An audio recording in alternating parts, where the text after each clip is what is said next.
Hər kəsə salam. Bugün 8-ci sinif kimya dərsində səhifə 60-dakı layihədə olan suallara baxacağıq. Elektrik keçiricinin quruluşdan asılılığı. Bu nəzəri hissəni özünüz də oxuya bilərsiniz. Əsas keçid edək suallara. Deməli, tədqiqatın təqdim edilmiş nəticələrinə əsasən aşağıdakı tapşırıqları yerinə yetirin. 1. Layihəyə uyğun tədqiqat sualı təqdim edin. Burada bir neçə sual qoymaq olar. Mən onlardan bir-ikisini deyim. Siz hansını uyğun görsəz yaza bilərsiniz. Məsələn, maddələrin quruluşu və məhluldakı miqdarı onların elektrik keçiriciliyinə necə təsir edir? Belə də ola bilər. Və yaxud da daha kreativ bir şeylər də eləyə bilərsiniz.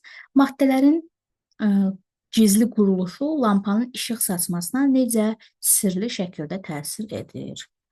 Və yaxud da maddələrin quruluşundakı ion və elektronların davranışı məhlulların elektrik keçiriciliyini hansı şəkildə dəyişir? Bu da ola bilər. Dördüncü variantda deyim sizin üçün. Bir maddənin daxili quruluşu onun işıq yandırmaq gücünü necə müəyyən edir? Bunlardan sadəcə birini seçib yazın. Hamısını yazmayın. Çünki bir sual yazmalısınız siz. Abone olun, like edin, rey yazın, video linkini paylaşın. Sağ olun. İndi isə ikinci suala keçid alaq.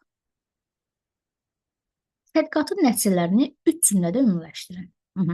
Cümlələrinizdə maddənin quruluşu, məhlul, miqdarı çox olan məhlul, miqdarı az olan məhlul ifadələrindən istifadə edin. 3 cümlənin birincisini belə deyə bilərik. Maddələrin quruluşu onların elektrik keçiriciliyinə birbaşa təsir edir. 2 nöqtə qoyursunuz. İon quruluşu maddələr məhlulda yaxşı keçirir. Moleküllər quruluşu maddələr isə zəif keçir və ya ümumiyyətlə keçirmir. İkinci cümləmiz belə ola bilər. Məhlul hazırlanarkən ionların yaranması lampanın yanmasını təmin edir. Vergül, ionlaşma zəifdirsə, lampa sönük və ya ümumiyyətlə yanmır. Üçüncü cümləmiz, miqdar çox olan məhlul daha çox ion əmələ gətirdiyinə görə lampanı parlaq yandırır. Miqdarı az olan məhlul isə az ion yaratdığı üçün lampanı yalnız sönük şəkildə yandırır və ya heç yandırmır. Bunlar mürəkkəb cümlələr oldu. Sadə cümlə ilə yazmalıyıq təbii ki. Çünki burada yazılan sözləri ancaq mürəkkəb cümlə ilə ifadə edə bilərdik. Hamısını istifadə eləməkdən ötürü. Keçid alaq 3-cü suala. Bərk maddənin kimyəvi rabitələri ilə elektrik keçiriciliyinə əlaqələndirin. Əgər bərk maddənin tərkibindəki rabitə kovalent rabitədirsə, bu zaman onlar elektriki keçirməyəcəklər. Şəkər, kükürt, fosfor fərqi yoxdur. Çünki orada nə sərbəst elektronlar olmur, nə də ionlar olmur. Amma burada bir dənə istisna var, o da qrafitdir.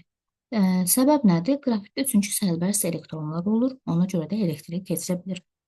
Sonra bərk maddələrdən ion rabitəli maddələr olduqda, bunlar bərk halda olanda, orada sərbəst ionlar kristal qəfəsi sərbəst olmur. Bərk halda olduqda elektriki keçirmir.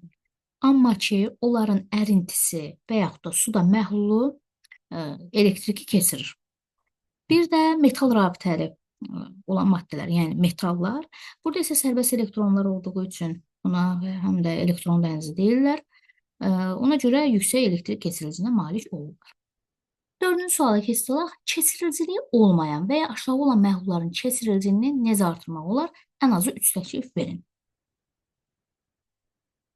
Deməli, keçiriciliyi olmayandırsa, biz ora keçiriciliyi olan maddə əlavə etsək, elektrik keçirə bilər. Birinci təklifimiz olsun bu.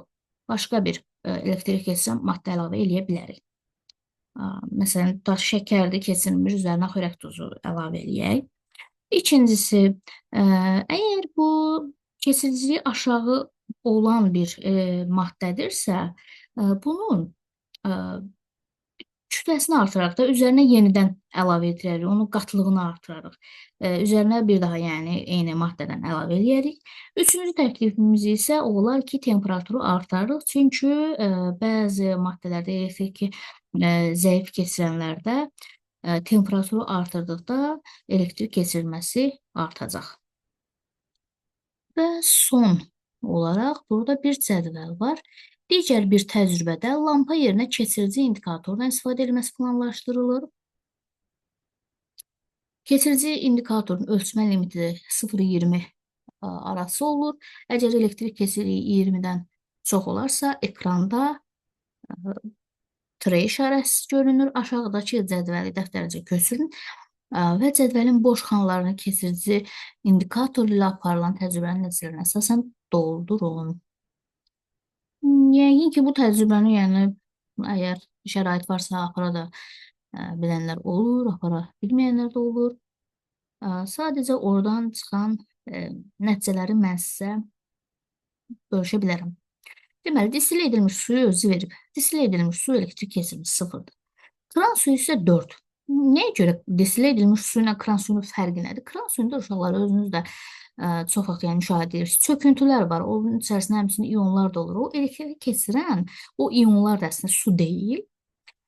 Misdə 18, tərkibində az miqdarda kalium xlorida olan məhlul 7, bərk yod 0, tərkibində çox miqdarda kalium xlorida olan məhlul 19, kükürt tozu 0, şəkər 0, qrafit 3, tərkibində az miqdarda H-xlor olan məhlul, bu elə 11 verilib bizə. Şəkərin kran suyunda məhlulu 6, baxın, burada yenə də şəkər keçirici deyil, kran suyuna görədir.